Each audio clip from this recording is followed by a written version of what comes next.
Alright, we find ourselves in the final 5 game weeks, and this could well go down as the most exciting, most enthralling 5 game weeks in Premier League history in terms of the race for the title, but also to see who is the third team to join Wolves and Burnley in the Championship next season. Let's start off in the relegation. The way I look at it is that Tottenham have had some difficulties with injuries. They've been on the unluckier side of things, and you look at their team and think, on paper, this is a team that doesn't deserve to go down. Yes, they have some players that are incredibly inconsistent, have been unlucky, but you look at this team and you understand, okay, they have a World Cup leader as their captain, Romero, who, yes, sometimes his actions get the better of him and gets too many red cards.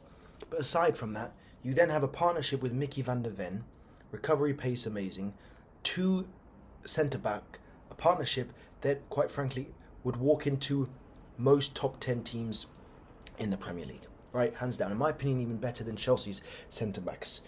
Perhaps even an argument for better than Man United's centre-backs. Anyway, this is beside the point. But you look at Tottenham's team and you really ask yourself, where has this gone wrong? Is this down to mentality? Is this down to the coach?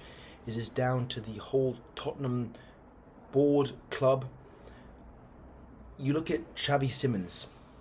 He is an amazing player. He's very creative. People were praising him when he was in the Bundesliga. People were praising him when he was at PSV. And the amount of money Tottenham spent to begin with, they were in the race for Eze. Eze didn't happen. They had Thomas Frank. And nowhere in a million years going into the season did any Tottenham fan ever believe they would be in the situation they find themselves to be in. So I look at Tottenham and I believe this would be the greatest story, in my opinion, even more significant than Leicester winning the league, because this is a team who have historically done very well domestically, reached the Champions League final in 2019, had the most prolific goal scorer in Harry Kane, and even last year won the Europa League. And where has this all gone wrong? It's amazing to see that Thomas Frank, yes, it wasn't ideal, but at least there was some sort of understanding of what he was trying to do. Everything's gone downwards ever since Igor Tudor was hired, and now Roberto De Zerbi doesn't seem like he's been able to right the ship. So I believe it will all come down to the fixture against Wolves. If Tottenham win, they're in with a chance. Obviously, West Ham still control their own destiny.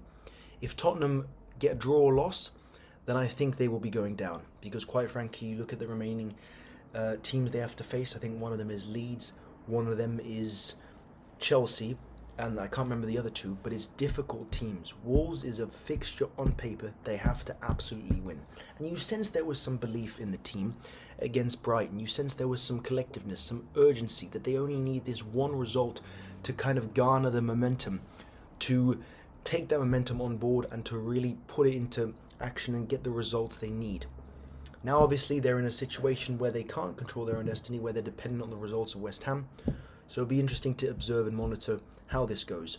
In my prediction, I actually think it's going to pan out like this. I think Tottenham will beat Wolves, and I think Tottenham will be safe. I think it's West Ham, because when you look at West Ham, there's not really that urgency, there's not really that push for them to succeed. There's a lot of fans actually saying West Ham will be better off in the Championship when they can rerun their football, have a lot of players leave and attempt to go again.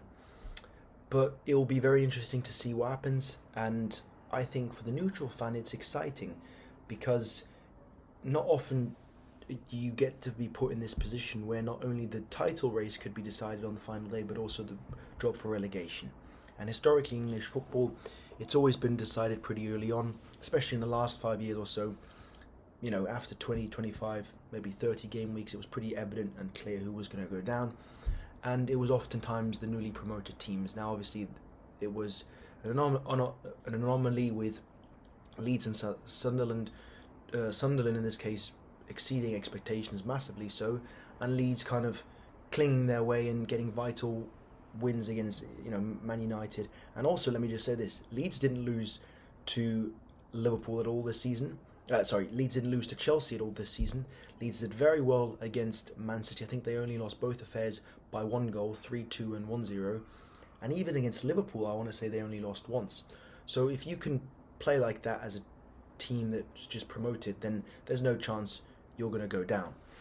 Now, the more important topic and the more divisive topic, and the topic that has kind of been circling around English football for a while now, who is going to become the new Premier League champion? We know Liverpool won it last year, so that it definitely will be a new Premier League champion. Will it be Manchester City? Will it be Arsenal? The way I look at it is City will be going into these games knowing that they don't need to worry about goal difference. They need to worry about winning the games. Arsenal, on the other hand, the pressure is on them. They had a 9-point advantage, which they weren't able to take advantage of in the direct fixture against Manchester City.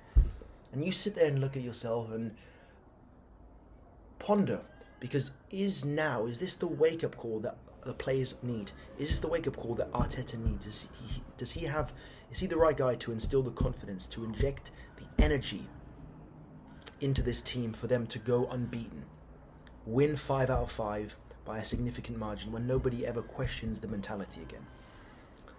Or will we be seeing a City team that we have seen historically throughout the years that show up when it matters most and get the job done? So it's going to be really interesting to see. In my opinion, obviously, as of right now, it'd be difficult to see City not winning this just because of momentum and previous results and head-to-head matchups. However, there's a feeling I'm getting that Arsenal will somehow win, and they'll win because City will draw a silly game and they'll concede very late, and it might even happen on the last day. City by far have the more difficult schedule. They face Bournemouth, they face Brentford, they face Everton, they face Aston Villa.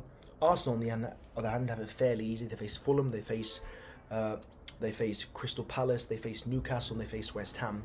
And when you look at the direct matchups, the pressure in that case is more on Manchester City to deliver.